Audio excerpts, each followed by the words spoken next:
Karen Holton TV presents the Quantum Guide Show, featuring ordinary people sharing their extraordinary gifts within our social reality.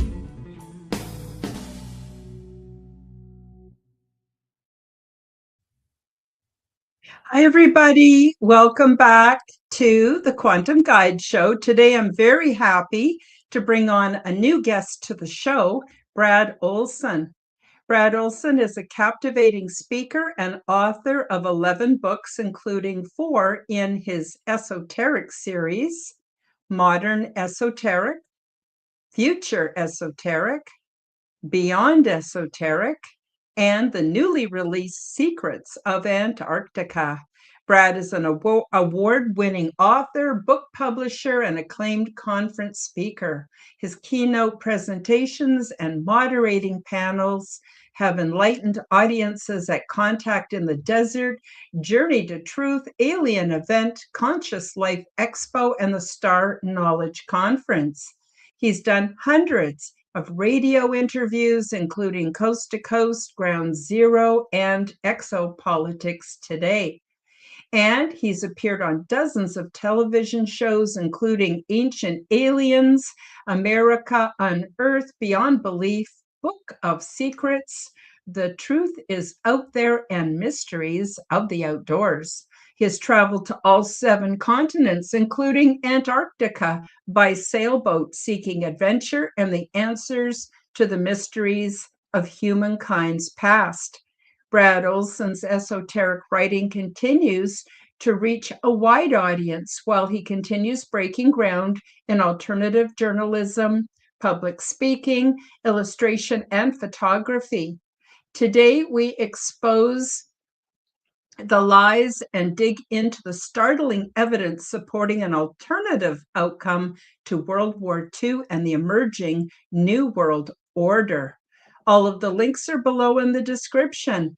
Thank you for subscribing. Leave me a comment and please do smash that like button. YouTube channel memberships are now available so you can receive my perks and help my channel to grow. Without further ado, here is Brad Olsen. Brad, welcome to the Quantum Guide Show. Well, hey, Karen, thanks for having me on. It's nice to make your acquaintance and do our first, what I think will be of many interviews together.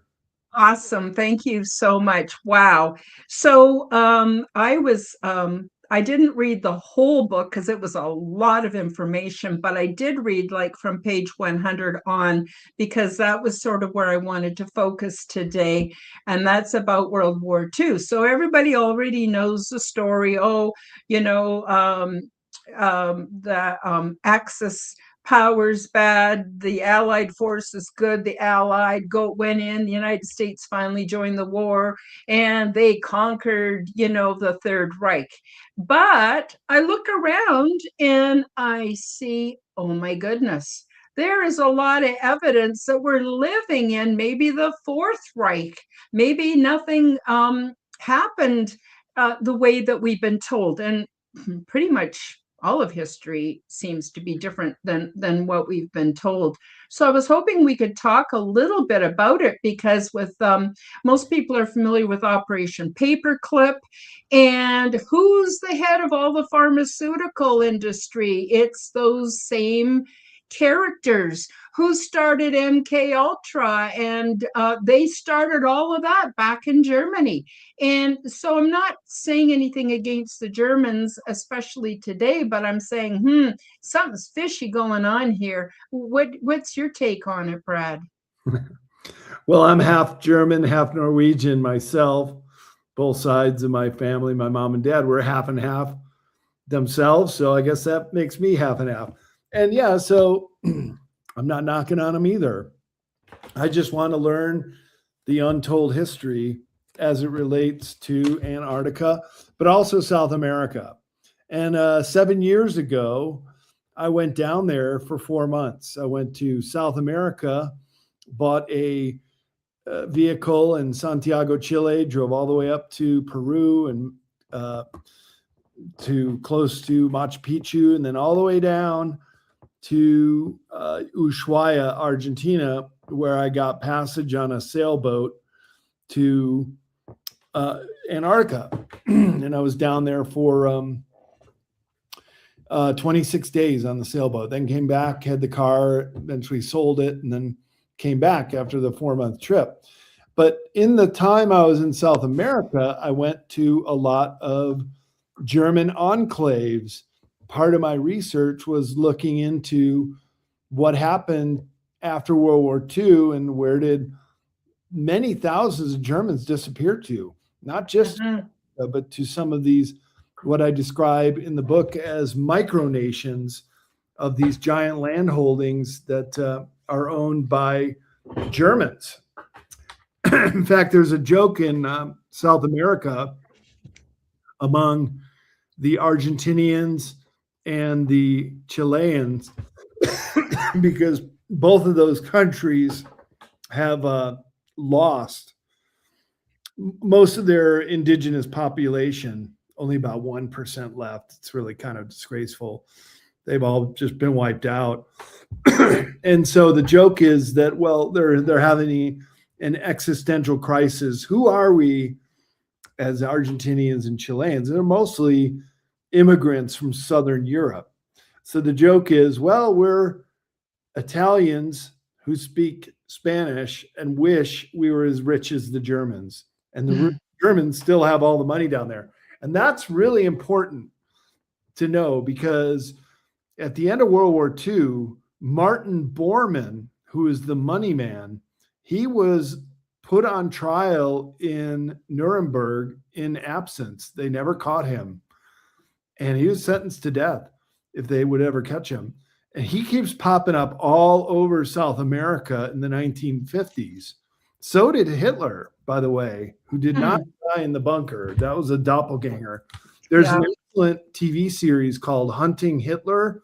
It went for 3 seasons, 36 or so episodes. And I went to a lot of these places in South America where they have these large German enclaves. And I've been to Germany many times myself. And I tell you, it felt like I was just stepping out of the car and into a Bavarian town in Bariloche and La Falda and some of these other places. Oh, it's super interesting. Like I said, I didn't get to read the whole book yet because it's a lot of information, but oh my gosh, I really zoned in from 1938 onwards. And so they actually were in Antarctica creating New Schwabenland as a permanent occupation before World War II even started. I didn't know that. Oh, yeah. Yeah. Here's the German map of New Schwabenland. All the place names are in German. And it started in 1938. 1939 was the first mostly publicized expedition down there. But I've found that they continued to make trips down there throughout the war years and after the war years, bringing personnel, material, supplies for the colonies. And it's more than just one. It was more than just base 211, which was the original base that was founded, but it's also the New Berlin City, a science city under the ice, and a third colony I've been able to pinpoint called the Thule Refuge.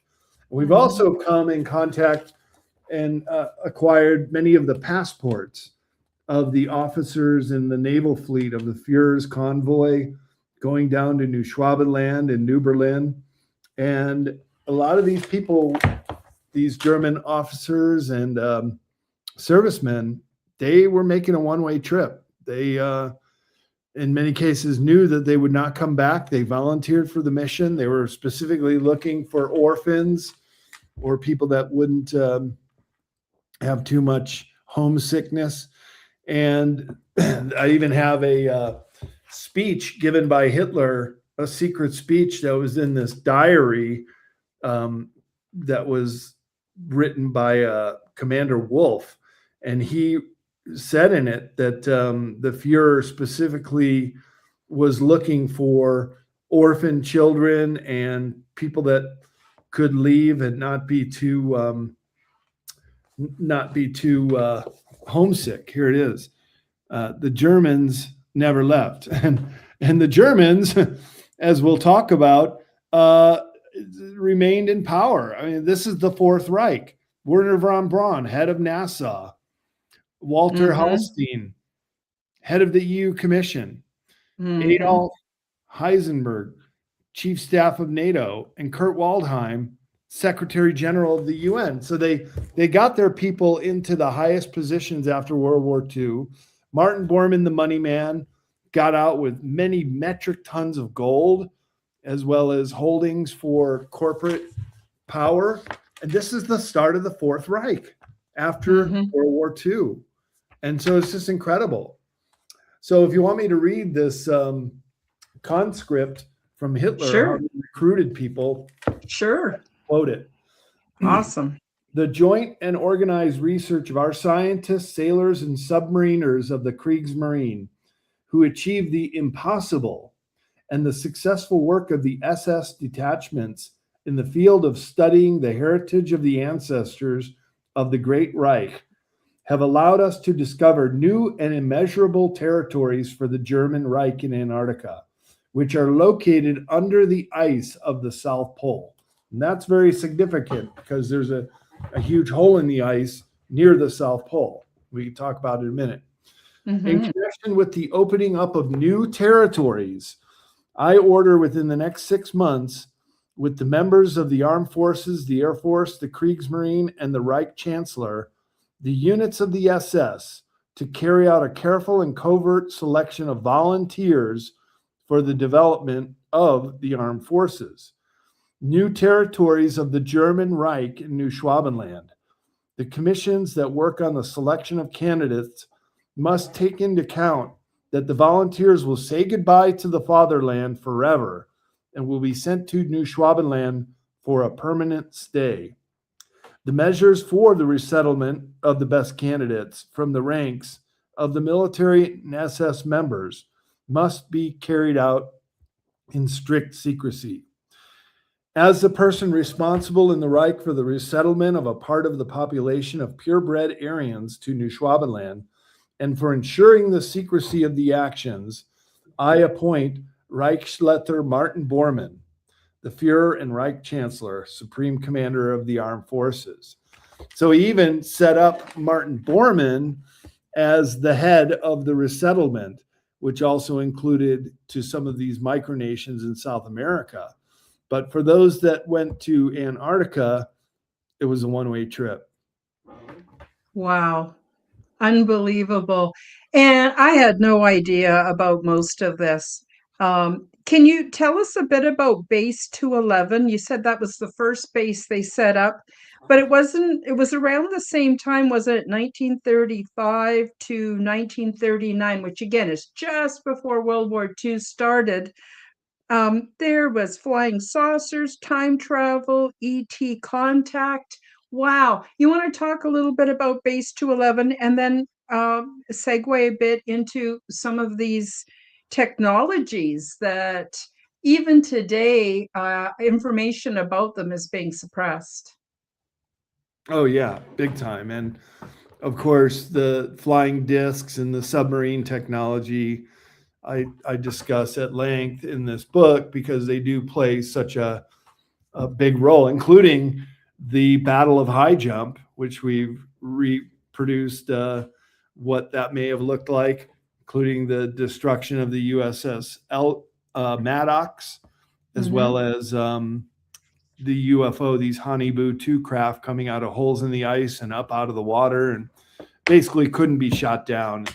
So Operation High Jump, that's a whole other discussion we'll have a little later on. But basically, as far as your question about resettlement, that didn't really start until they did make a couple reconnaissance trips to Antarctica in the mid 1930s, but they didn't start bringing down personnel and material until the New Schwabenland expedition in 1938-39. But what's really interesting to note is that in the 1930s, they were doing explorations for artifacts all around the world, most especially in Tibet. Now, did you ever see that movie 7 Years in Tibet with Brad Pitt? So he Mm-hmm. plays a real life character named Ernst Schaefer. And they didn't talk about any of this in the book, but what the expedition to Tibet was all about was they were looking for artifacts that would benefit the Reich and give them invincibility, like the Spear of Destiny or any kind of artifact that they could find. In fact, Ernst Schaefer came back to Berlin in early 1938 with a cache of documents and really important works that they submitted to the Anna Nurbe Society, that group that was interested in the ancient ancestors and finding anything they could about it. And so what's interesting and how it ties into Antarctica, Ernst Schaefer comes back, and wasting no time, the Germans set off on their famous New Swabia. Swabia is a region in Germany. The ship was named after it, and then the claimed land in Antarctica was named after it. They wasted no time after Ernst Schaefer came back because they think that he was given directions for the Germans to found Base 211. And where that name comes from, it's just sort of like our Area 51 or Area 54 in Nevada. There's just a sector on the map that indicates the location of the first base. And they come back with this information to Germany. They set off on this expedition to start mapping it out, but also they landed a seaplane in what is known as an Antarctic oasis. It's called the Schumacher Ponds. This is what it looks like on Google Earth. It never freezes because it's heated with geothermal activity. And this is where it's located, right down here. The Schumacher Seengruppe means a group of lakes, named after Schumacher, the pilot. He puts the seaplane down, and then an exploratory party heads out from there to the hills around the Schumacher Pond. And that's one of the presumed locations of Base 211. Or they could have gone further afield and gone to what Captain Richner identified in some documents as the Mulig-Hoffman Massif, range of mountains nearby the Schumacher Ponds that they also identified as a location that would be suitable for a base. So that's where it started as far as their permanent settlements. But keep in mind that Germany, they were never the big colonizers of the world like the British were. You know, the sun never sets on the British Empire because they had so many colonies around the world, or the French, who had multiple countries that they colonized, and even the Dutch, who controlled Indonesia, as it's called today. The Germans never did that. They had little colonies in a couple African countries, Namibia and Somalia, but they were never successful.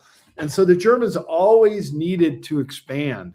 They always needed to capture more land. And that's part of the reasons for World War I and II, to expand the boundaries of Germany. Unfortunately for them, it backfired and they lost territory. But that's why they were so interested in colonizing Antarctica. Interesting. And what about, so it's my understanding, actually, you know what, Brad? They used to have on YouTube all kinds of videos, old videos of the actual flying saucers that were being tested by the Nazis. And you know, I'm not going to call them Germans because I don't want to mix up the discussion with modern day German people. I myself, actually, my father was German, and my mother, she's Heinz 57. So, you know, this is not coming from a racist perspective at all. It's just we're stating what happened and what they're called. So I call them Nazis. But just to be clear of the era that we're sort of zooming in on. But they used to have videos of them testing these massive big UFOs.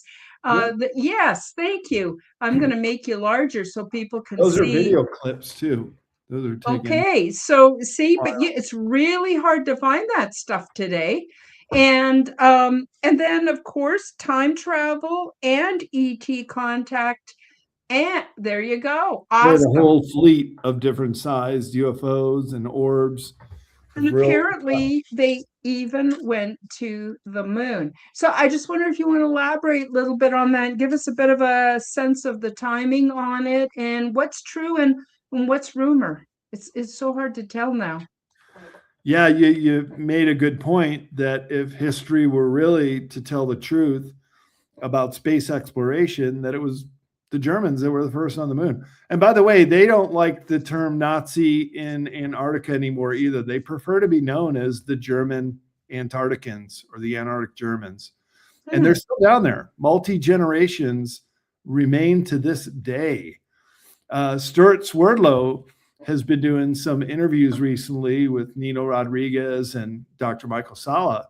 He says he has a friend who lives down there that was born down there, is multi-generational, lived and born under the domes of ice, because Antarctica is the most volcanically active continent in the world.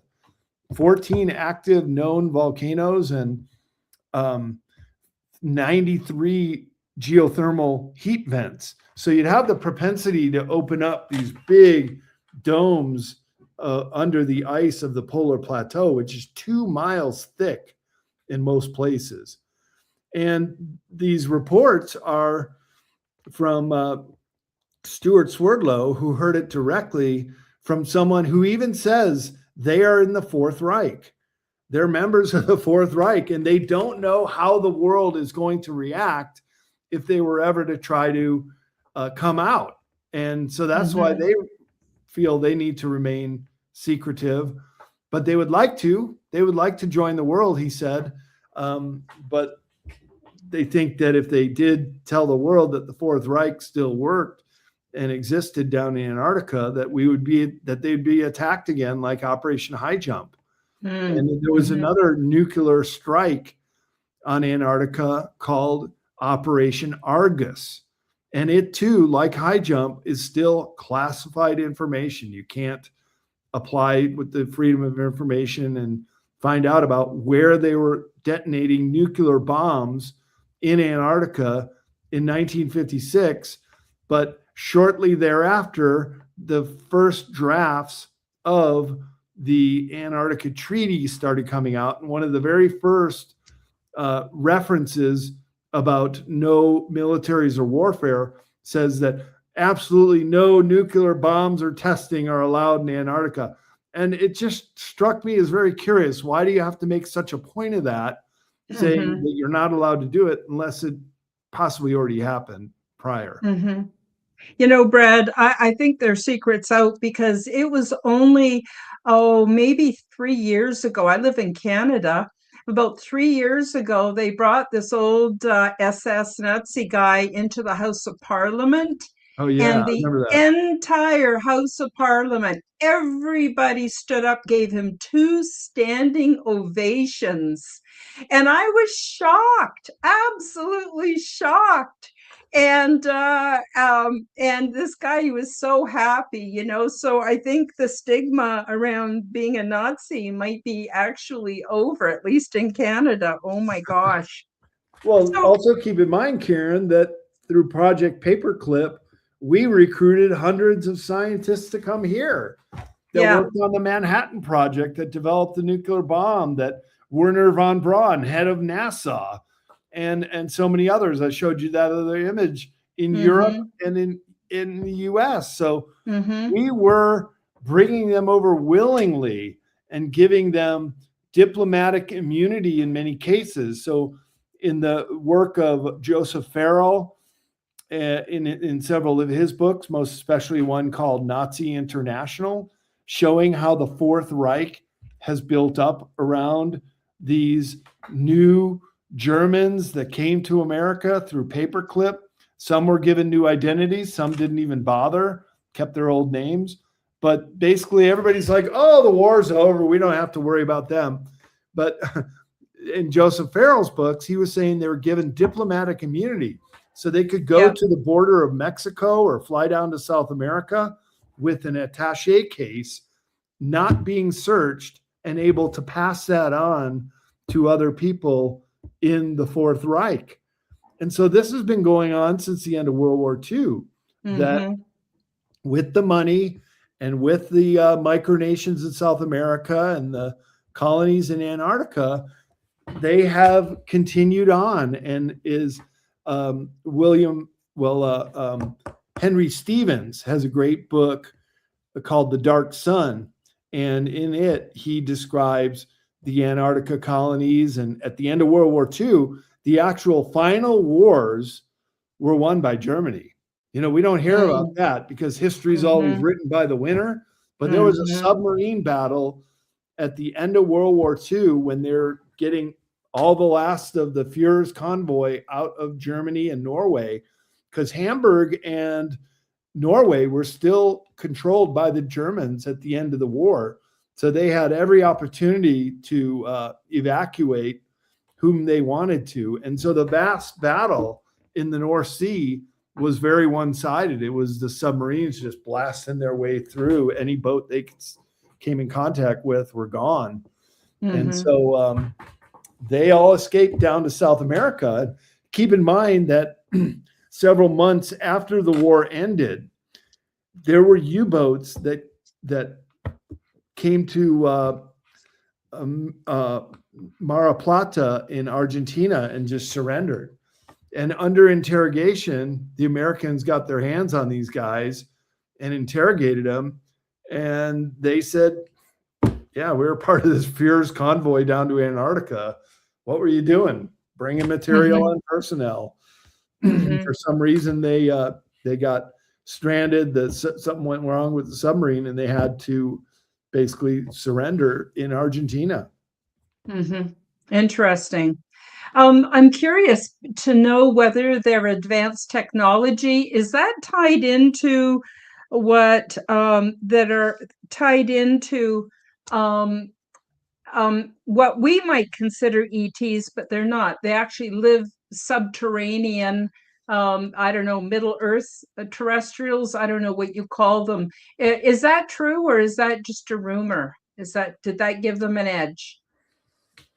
Well, they were fascinated with the whole concept of inner Earth, and many of the top ranking Nazi officials were part of the Thule Society in Germany, including Hitler himself, Hess, and Himmler.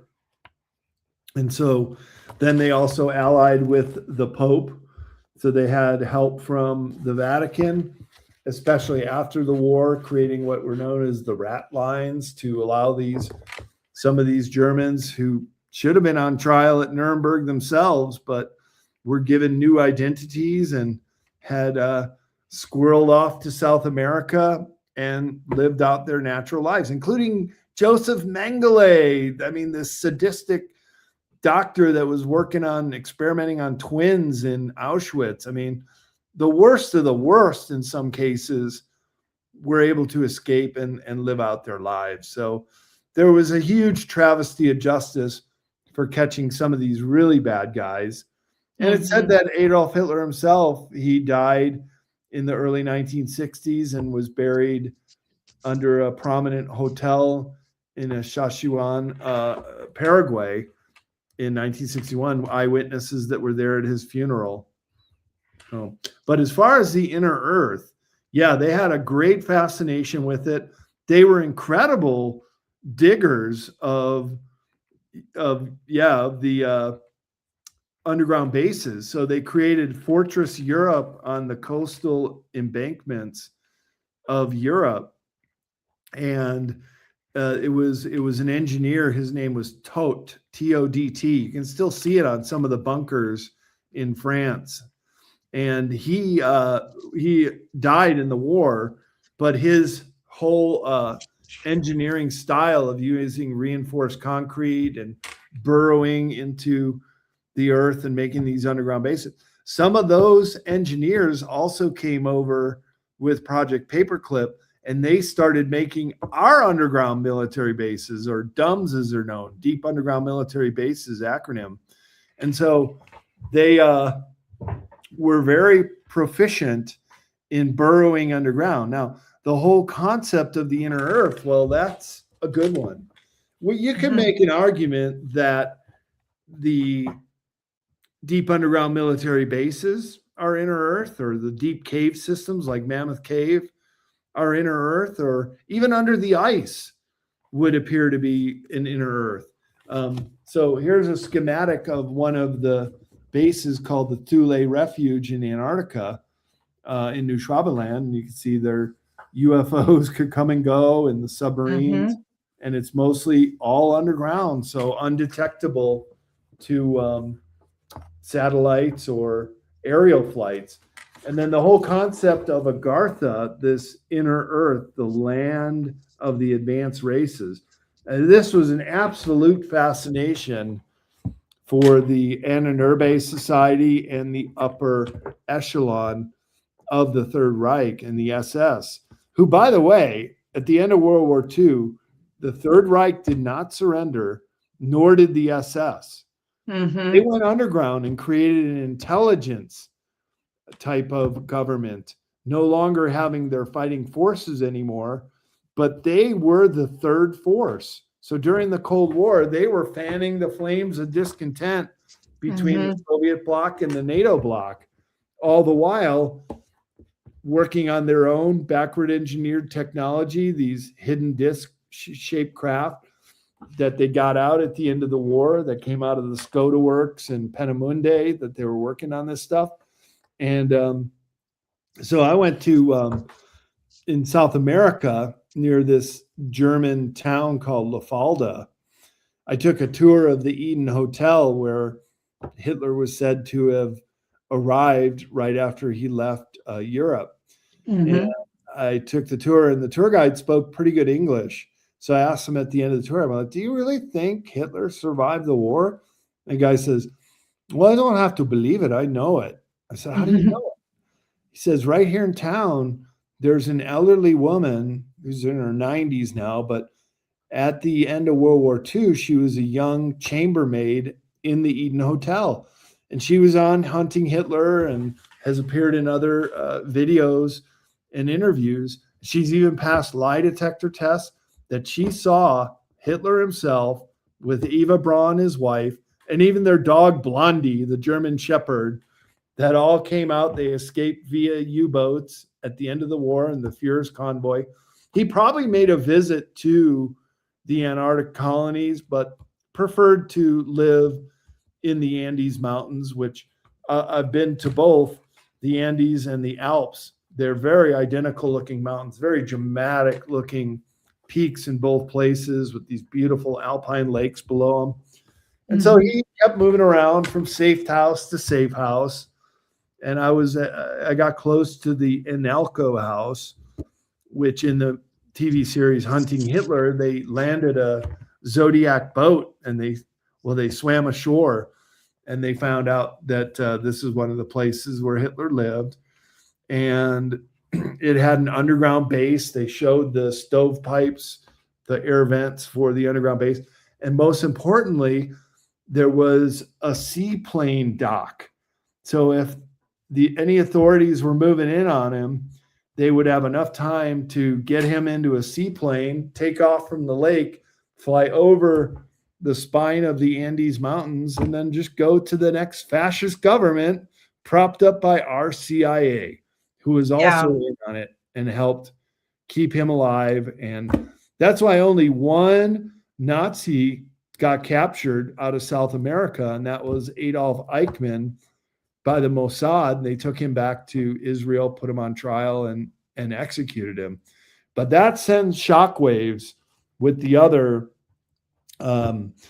Nazis who had escaped. And then the CIA put the kibosh on that. They said, you're going to leave these guys alone. Because at that point, they were working with them. And our paperclip Nazis, they were also well embedded in our CIA in the 1950s. So working on the inside, a fifth column within America, to ensure that these South America and Antarctic colonies were not attacked again after Operation High Jump. There was the nuclear bomb attack in Argus. It was actually 1957. I said 56 before.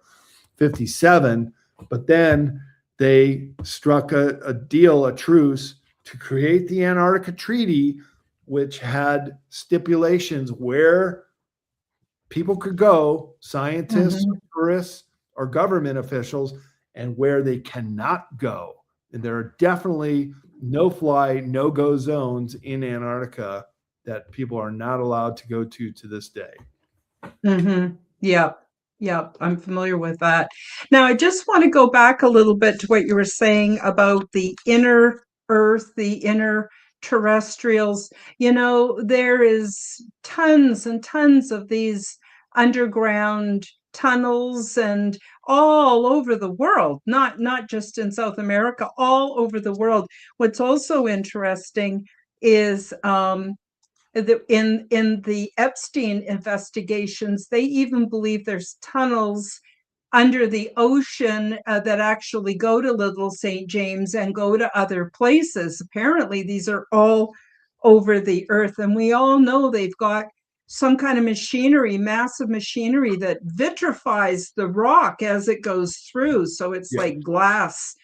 And I'm wondering what your thoughts are on that. And is that connected to Antarctica at all, as far as you know? Well, I showed you the schematic maps of an underground base at the Tule Refuge. That clearly would have been burrowed out with the subterranean nuclear-powered boring machines. So they never need to be refueled, and they never have any tailing mounds, because by using the nuclear boring devices, as you said, they turn those tunnels into glass. They literally melt the rock. And so you can just keep going on and on and on forever with a nuclear powered subterrane. And that's how they built a lot of our underground bases here. In my esoteric series of books, I get into a lot of the underground bases, showing the maps of the network of them. And you mentioned Little St. James Island, and Ghislaine Maxwell, the partner in crime there, she had a submarine license. So she could even pilot a submarine into an under the island port for submarines. So that's part of it too, is that there's always an underwater component to many of these bases as well. Absolutely.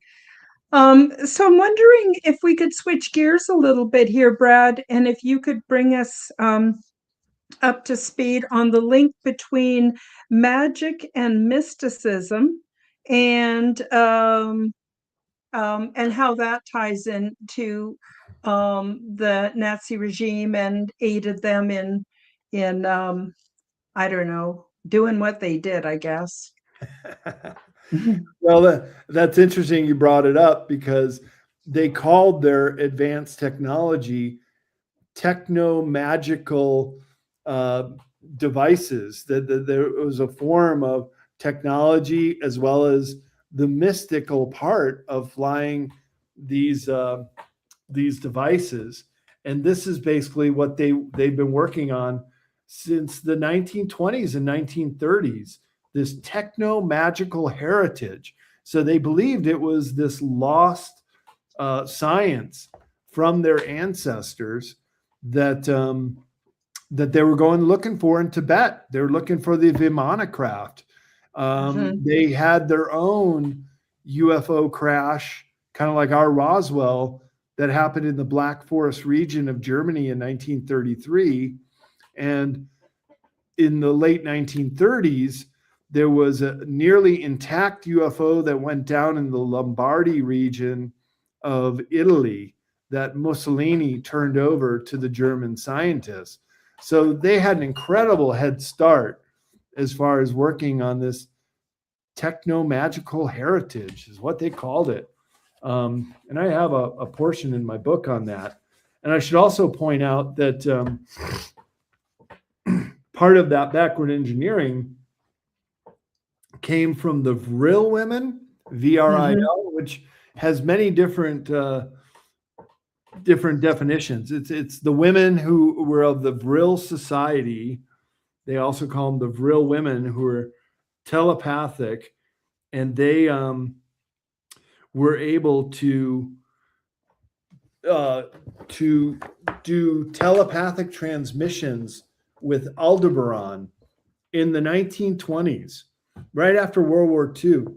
That at the time, the Germans were already the most advanced engineers in the world. And so the Vril women made contact with the Andromedans. Here's a picture of Sigrid and Maria Orsic, two of the most famous ones. They grow their hair really long. They felt like it would aid in their ability to telepathically transmit not just communication, but actual blueprints that they brought in some engineers to transcribe it and put these words that were coming through these mediums to paper. And even the famous scientist who worked on many of these UFOs, he said, this is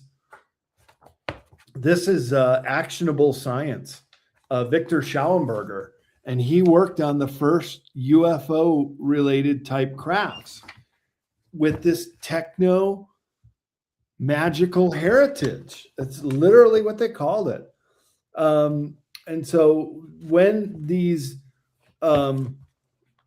documents came out, and it was like this big data dump to a German researcher who lived in the UK named Ettel, and somebody just anonymously sent him all these blueprints and photographs from the Nazi archive, drawings that unequivocally indicate that the German scientists were really engaged in the development of dish-shaped flying devices. There was nothing like them in the world at that time, and the Nazi scientists and engineers were making amazing advancements and technological breakthroughs. Its secrets are still haunted by the special service of the leading superpower nations today. So it is no wonder that this is the only known period of development in history. The early technological engagement was morphed into the study of magic and mysticism, had official support and funding from the government. This is the first and only time that the government openly supported occultic and mystical and magical research. No other modern government in history before or since has done that. And they started the occultist of knowledge of paranormal phenomenon of the GNR, is what it was called. It went even further with the blessings of the SS resources. So basically, unlimited funding to get into this stuff.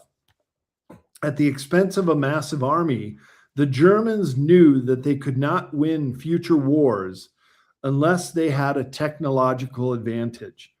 Therefore, the concept of qualitative superiority was used, which implied that it would be possible to win future wars with fewer forces in quantity, but with better trained troops in quality. And it was also their gear and the equipment and the planes and tanks and even flying discs to ensure this qualitative superiority that attracted specialists in occult knowledge and in non-traditional paranormal research in order to achieve a breakthrough in those areas where their opponents were incompetent. And at the end of the war, when the Allies, after they landed in Normandy and were working their way towards Berlin, as well as the Soviets on the other side, they were all very concerned and very worried that the Germans were going to unleash their wonder weapons and just whatever device from a death ray to a nuclear bomb. And the German scientists were very Wow. close to detonating the first nuclear bombs. And certainly their scientists came over here and started our Manhattan Project, were some of those German paperclip Nazis. And so this ideology of Nazism was based on the fact that once there was a powerful civilization on Earth, this is what they were doing down in Tibet and then also Antarctica, to make contact with these Aryan ancestors who they believed lived in inner Earth. Mm-hmm. And so which they did not have access to all the secrets of the universe, and somehow, somewhere encrypted and scattered in the higher knowledge, have been preserved and should contribute to the revival of the Superman in Germany, the descendants of the ancients.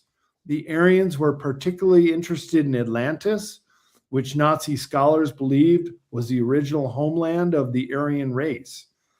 It is to Germany that the technological Atlanteans, who, according to legend, were able to look for knowledge on the history of civilization, the origins of civilization, both Germanic and any civilization in general.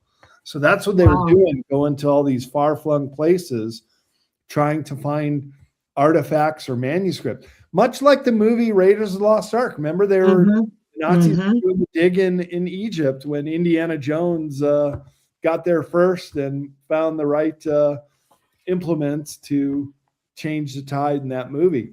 It's interesting that history does imitate art and life and vice versa. Totally, totally.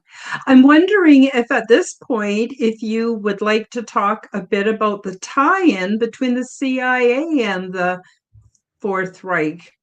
Yeah. That's well, the CIA was only started right after World War II, also in 1947. What a big year. I think it would be great to do a historical book about just the year 1947, because you've got Operation High Jump, which goes down in February 47. You've got the Roswell crash in July 47. And then you have the creation of the CIA, which came out of the OSS, which is the spying arm of our military armed forces. But the CIA, it got out of hand. Even Truman, who was responsible for starting it, he even said at the end of his term, I think I created a monster here. This thing has gotten out of hand. Sure did. Because they are not accountable. They have gone rogue. They are their own entity. And this is where things started to go awry in our country because of this infestation of these paperclip Nazis, many of which became part of this newly formed CIA. And of course, they still had their alliances with this Fourth Reich, unbeknown to Truman and our government and most other people.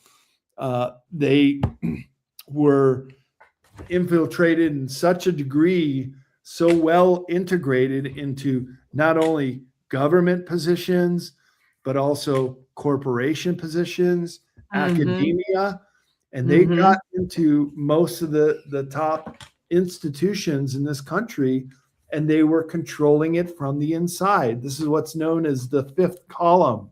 That was a term that was popularized in the Spanish Civil War. And when asked of a general who was laying siege to Madrid at the time, they asked him, well, how do you think you're going to be able to take Madrid? And he says, well, we already have a fifth column that has infiltrated the inside of the walls of Madrid, and we know we're going to win because they're already fighting from the inside. So that's where that term fifth column comes from. And that's what they did here in this country with the paperclip Nazis.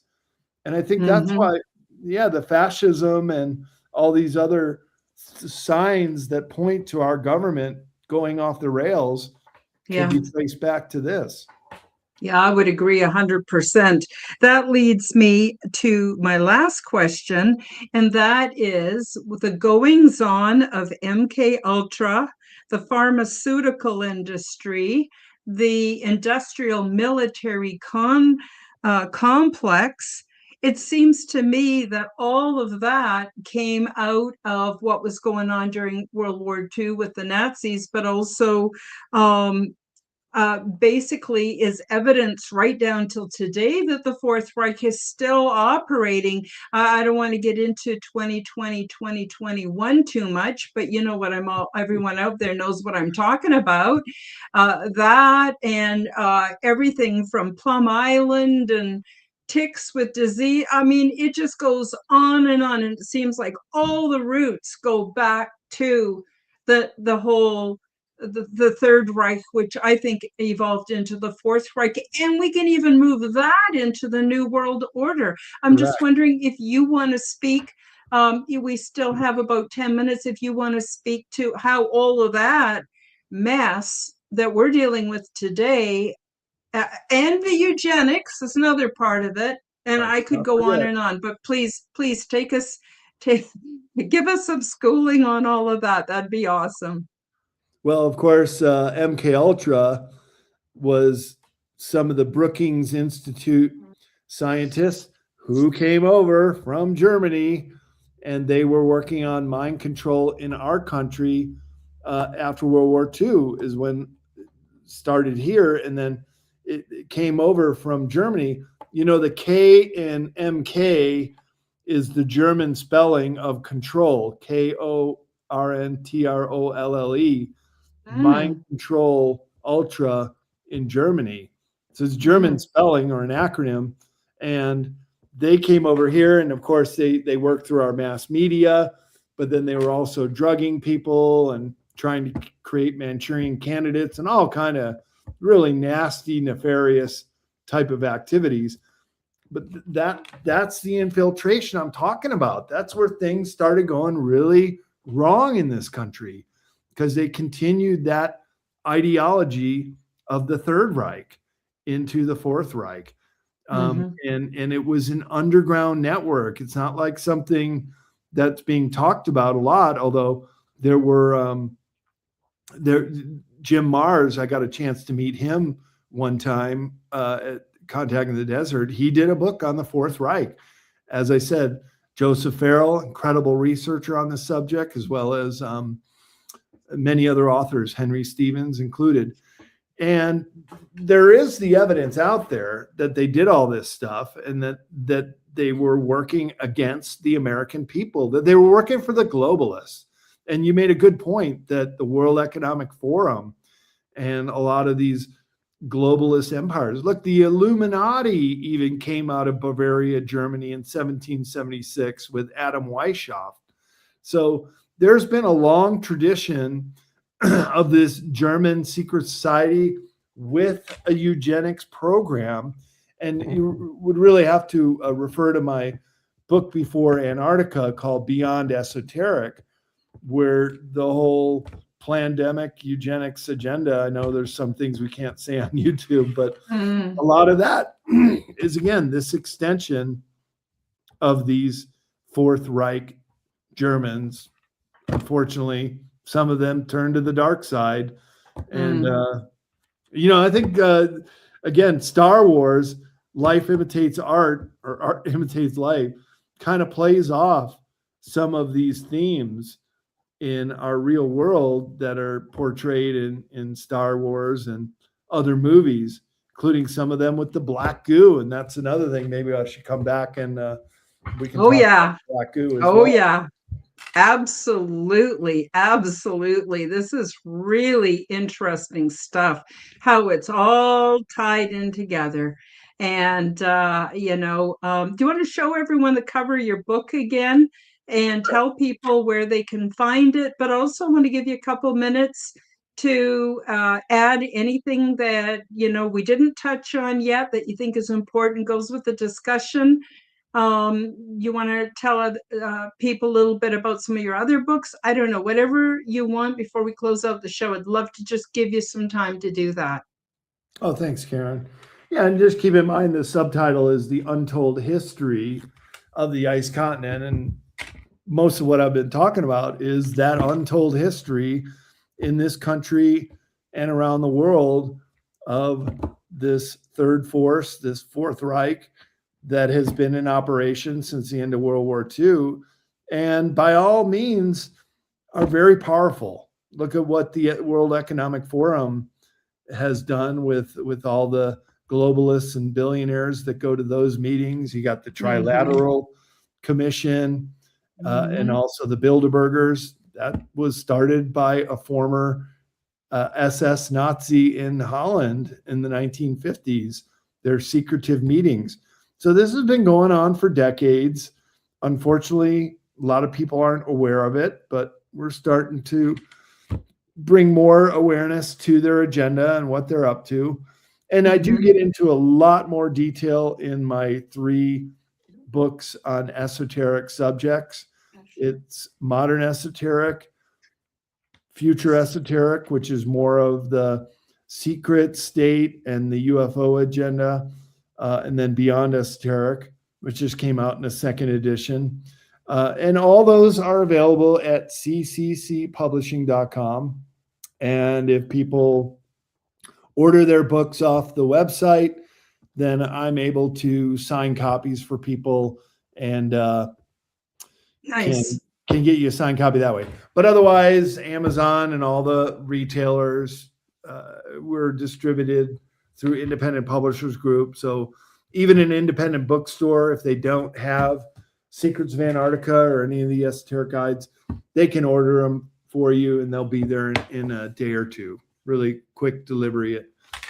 And I always try to suggest people should support small businesses, keep the bookstores going. So go there first if you don't get them off of CCC Publishing website. Absolutely. Absolutely. So what's next for you, my friend? Well, I'm working on my 12th book right now called Underwater Archaeology. And we touched upon some of the UFOs underwater and even underwater features, but more specifically, pre-Ice Age architecture of megalithic structures that could only have been built when the water levels were much lower, when so much fresh water was trapped in the glaciers of the world, where you could build a megalithic structure such as Yonaguni in the Okinawa Islands of Japan, and then several others. So I'm working on that. Should be out in about 2 years. And then my 13th book is Giants of Antiquity, about all the giants around the world. So this is a new series. Sub-series. In the Esoterica series, which is another one of the... Wonderful. I have a bit of a theory, and that is that all the so-called normal sized people today, maybe we're the puny ones. Maybe this is like Lilliput, and maybe, the beings that we shared the world with were actually the normal size, which were the giants. There's so much evidence and such a big cover up for all of that. I have a friend who actually worked for the Smithsonian, and he told me point blank, absolutely, yes, there are the bones of giants, and he's not even a woo-woo kind of guy. Like he's science-based. And he said, yeah, absolutely. So, oh my God, it's so exciting. And I know it takes time to produce a book. My God, it took me years to write mine and finally get it published. And, now you're talking about 13 books and more. So I'm just really excited. And I'm so happy that you came on the show today. I want to wish you the very, very best. I want to have you back. I'll probably contact you in a couple months, see if you want to come back. Maybe we could talk about black goo. I've never had anyone on the show talk about that before. And there's just so much to talk about. Oh my God, I love it. I love it all. Thank you so much, Brad, for coming on the show today. I want to thank everyone in the live chat for your comments and your support. Very, very nice. This is going to go up as a replay, and it's going to be as because I'm part of the Forbidden Knowledge Network. It's also going to be out on all the audio platforms, also Telegram, Rumble, X, and Odyssey. So hopefully everybody gets a chance to see this wonderful episode. Thank you so very, very much. Any last comments before we say goodbye? Oh, just thanks for having me on, Karen. Yeah, we'll definitely do it again because the black goo is a chapter in Secrets of Antarctica. There Did is I an miss Antarctica that? component here, and we'll discuss that the next time up. Okay, let's do it. Okay, everybody, have the best week ever. Thank you again, Brad, so much for coming on the show. Can't wait to do it again. Bye-bye, Oh, you bet. everybody. Bye now. Thank you for joining me for the Quantum Guide Show. Become the change that you wish to see in the world. Subscribe to my YouTube and other channels at Karen Holton TV. Click the like button, leave me a comment, and share this podcast with your friends. Read about my true life ET contact in my book called Transdimensional: Meet the New Neighbors, which is now available in Amazon bookstores worldwide. Check out my website at www.karenholtonhealthcoach.com to see my free resources and amazing products and services. All the links will be in the description below. As part of the Forbidden Knowledge Network, you will find the Quantum Guide Show with Karen Holton and also the Aliens and Angels podcast on all audio platforms. Until next time, keep up the good work.